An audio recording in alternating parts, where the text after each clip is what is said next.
You've been misled for decades by the comforting idea that national debt isn't like household debt. This idea claims that countries can always borrow more because they supposedly operate under different rules. But hidden behind that idea is a powerful loophole that allows nations to borrow without limits.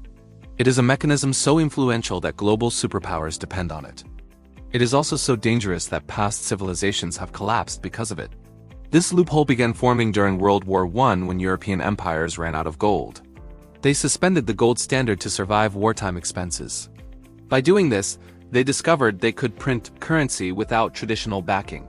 They also realized that the economy would still continue functioning despite this shift.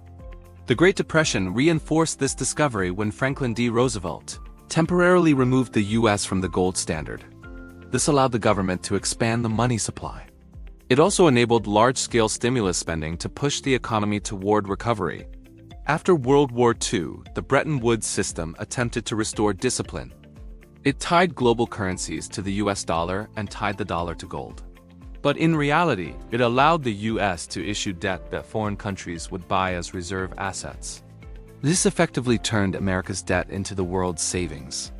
When President Nixon ended the dollar's convertibility to gold in 1971, the last real restraint on borrowing disappeared. From that moment onward, currency became backed only by trust. With no anchor to gold, unlimited borrowing became technically possible. During the 1980s, 1990s, and 2000s, governments learned to engineer growth using debt. They used debt-funded stimulus to create the appearance of prosperity. They kept interest rates low to encourage both spending and borrowing. They masked inflation through financial engineering and asset bubbles. Central banks bought government bonds to inject artificial liquidity into the economy. All of this created an economic environment that looked healthy on the surface. But underneath that surface, everything was becoming more fragile.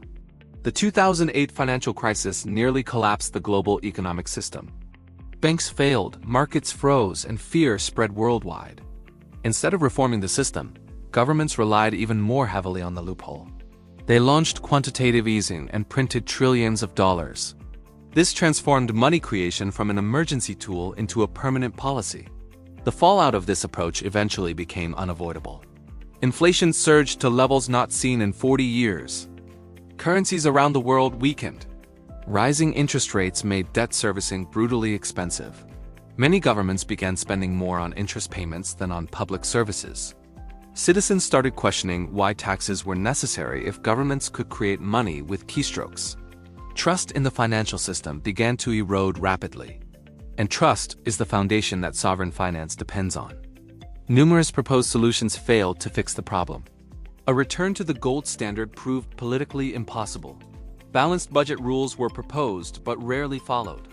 Ideas for global digital currencies were rejected to protect national control. Concepts like debt jubilees were seen as unrealistic. Fiscal caps and strict limits failed because no one enforced them.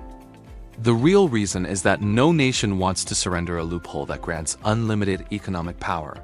Meanwhile, history continued repeating itself.